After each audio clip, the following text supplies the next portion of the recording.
Hi and welcome, my name is Lawrence Baker and this video is going to be about artboards. What is an artboard? Well, the analogy I use is this. It's like having a separate file in your document. So every artboard, when you go export as or quick export, becomes a separate file, and the file will be named according to the name of the artboard, which you can change by double clicking here and nowhere else except under rename artboard under the layer. I don't go to the menu too much because it just slows you down. So I'm just showing you, if you type art into that help search box, you'll see everything related to artboards in the menu.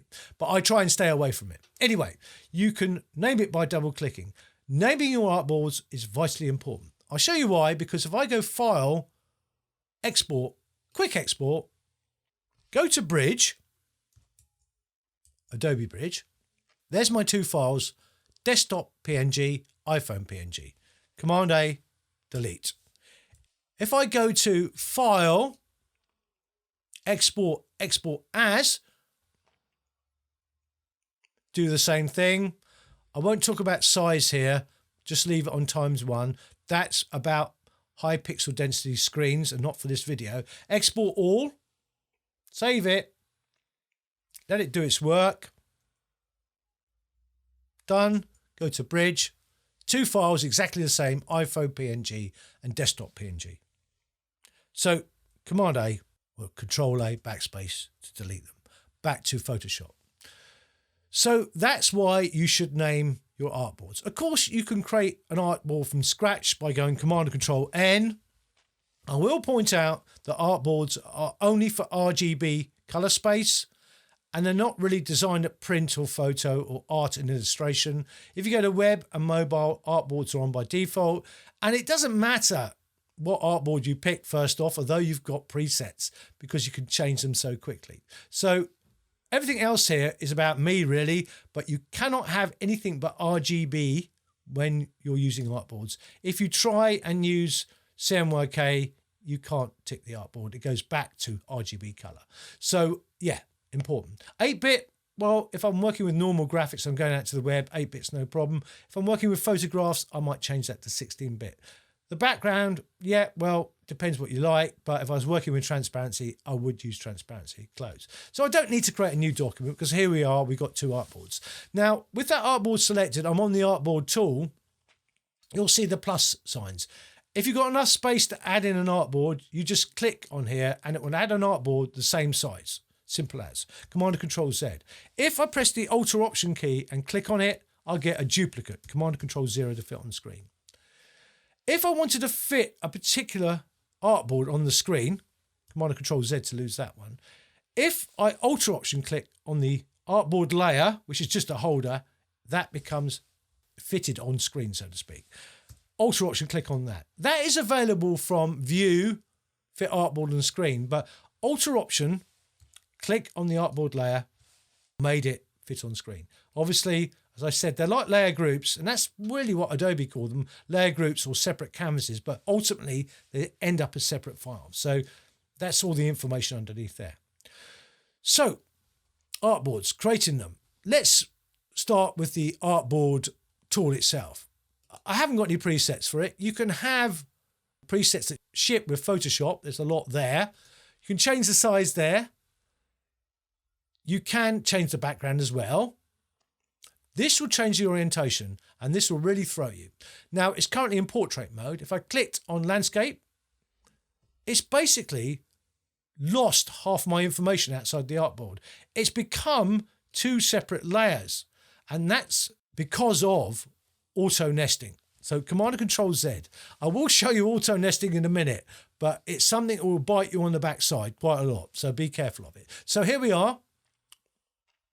I can add an artboard in. If I click here and just click down, it adds an artboard the same size as any previous artboard I had selected, which is probably the same size as that one there, the desktop one. So you can always change the size up here or drag the handles in or do what you like. So Command and Control Z a couple of times to lose that. But the important one is Alt or Option key kept pressed and you can duplicate it. As I said, there's a lot going on up there, but try and stay away from it. Now, also, if you want to You can press the Alt Option key and just drag it yourself and drag it over there. There's nothing wrong with that. What I will say is that artboards are very graphics processor intensive, and if you've got an old system or your graphics processor isn't supported sometimes, it can be really slow. Right, Command and Control Z. So I prefer to click on these plus symbols. As I said, I can use that there and drag out ones. Wherever you click now, see it's gone over to the Move tool.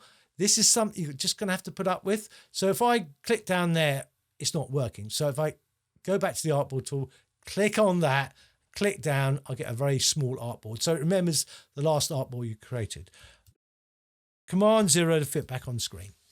Right, what else have we got under the artboard here?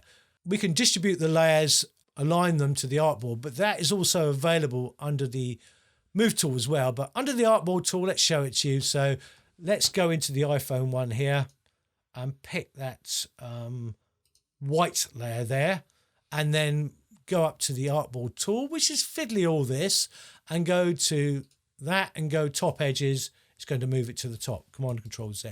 So you can either use that with the Move tool or with the Artboard tool.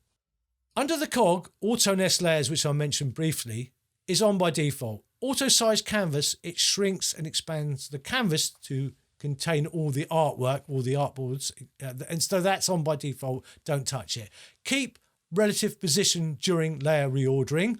I'll show you that in a minute. Shrink wrap canvas on save works like this. It literally will just shrink your canvas down to the artwork on save. Especially if you're flattening your image down, please tick that. It's not on by default. And this is not a global change. This is specific to this document. The first three will be ticked by default, but the bottom one won't. So I'll quickly show you keep relative position during layer reordering, which is a mouthful. On this one here, on this shape, this heart there, if I right click on anything but the thumbnail or the name, if I go duplicate layer and keep that name the same and document the same, change the artboard to desktop, it puts it relative to where it was before from the top left-hand corner. If I dragged out a guide, you'll see they're exactly the same. So that's what it's done. From the top left-hand corner, it's moved it relative. So that's what Artboard, keep relative position during layout reorderings, all about. Command and Control Z though, the best way of doing it, honestly, is just to Alt Option key kept press, drag it in.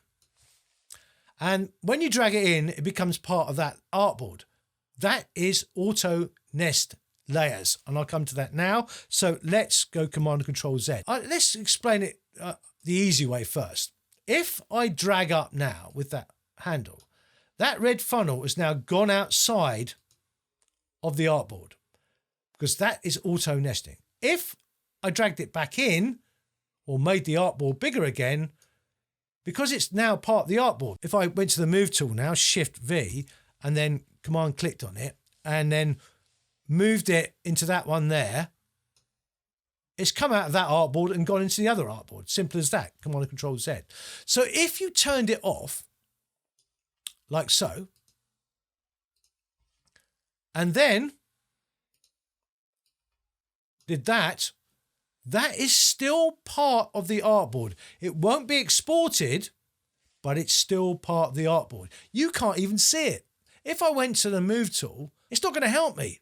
I can't see it. I know it's there, but if I drag that down, you can see it's still there because it always was part of the artboard. So auto nesting is like when you move something into an artboard, it becomes part of that artboard. If you take it out, it's no longer part of that artboard. If you untick it, then you're going to cause yourself problems. So be careful of it. So when you untick it, you're saying, if it's in the artboard, it stays in the artboard, no matter what I do with it. So be careful of it. So I'm going to do F12 to basically put this back to default. So I don't want to ruin this image at the moment. I should have done a save as, but I haven't. Anyway, so that is what auto nesting is all about. Inside of the layers, if I Command and Control click on an arrow, it collapses both, by the way. You've got that facility there. If you clicked on a artboard, you can also prevent auto nesting there. Personally, I think it's a bit dangerous, so I try and avoid this auto nesting, ticking it on and off. I just understand how auto nesting works, so I'm not frightened of it. So once you understand it, having to prevent auto nesting is not really really necessary. But anyway, it's there to be used if you want to use it. And that really covers everything there. So that's that dealt with. I don't think artboards need much else to be talked about. Just one more thing for preferences. Command and Control K. Go to Interface. Go to Artboards. You can change the background colour to light grey, let's say. Also, there's a line around the outside. It's on by default. Personally, I don't mind it, but it could confuse a client or something. It says, why has my image got a border? So you can turn it off, but sometimes the crop tool doesn't behave very well when you turn it off. But most of the time it's fine, but you know, it's entirely up to you. But I keep it online, so I'm quite happy with it. But I did have a problem a couple of months ago with cropping, but they might have dealt with that. I think it was a genuine bug. So I just keep line on. And don't forget there, Artboard settings apply or only apply to GPU, graphics processor RGB mode. So anyway, the other one is guides, grids and slices. Normally the inactive artboard, if you've got show inactive artboard guides on, it's normally on light blue and dotted.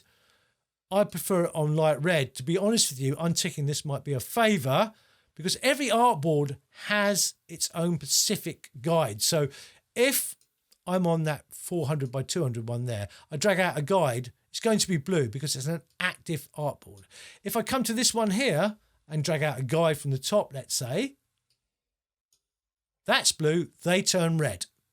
So you might be better off Command Z a couple of times, Command K or Control K. You might be better off, to be totally honest with you, just unticking that. So when you're on an artboard, you see the guides. When you're not on it, you don't see the guides. So yeah, it's entirely up to you. So cancel on that. So that's really artboards, guys. Command Control 0. Remember the Alt Option key. It will save you a lot of time because, you know, you want to duplicate an artboard or make it fit on screen like so. So if you click on the artboard layer there, don't forget the properties. You can change things from the properties here when you're on an artboard layer. I have to say, going between the artboard and the move tool is very fiddly sometimes. So I often do things like here, I come and change things. I cannot be bothered to flit around because when you're on the artboard tool and you click away, you go back to the move tool. That's kind of covered it, guys. There's a few little things that I would find difficult. I was new to Photoshop. And it's little things like knowing how to select things. But on your move tool, make sure you don't have auto select on. And also show the transform controls. You notice that heart there. You can see the bounding box around it. Because otherwise you'd have to go to edit and free transform, etc. So I just keep it on by default. So make sure you got show transform controls on. Auto select, I don't tick. And the reason being is all you have to do is press the command key. You can see it coming on and off. So if I click on that white there, I've selected that text. You can see the huge bounding box there. If I click back on the heart, I've selected the heart. So remember Command and Control and keep that unticked. So that's about it really, guys. I can't think of anything else to say about artboards. No, I think I've covered it. They will bite you on the backside sometimes because it's just a difficult way of working. Lots of artboards. And there's a lot of advantages to using them in a single document, just one artboard, because what we used to do before artboards, let's say, we'd have this document. We wanted to get two different sizes of images out. We would export one and then use canvas size or whatever, image size, and then export the other one. With artboards, duplicate the artboard, change the size, scale everything down, and do a normal export. And hey presto, we've got two files. That's it, guys. Thanks very much.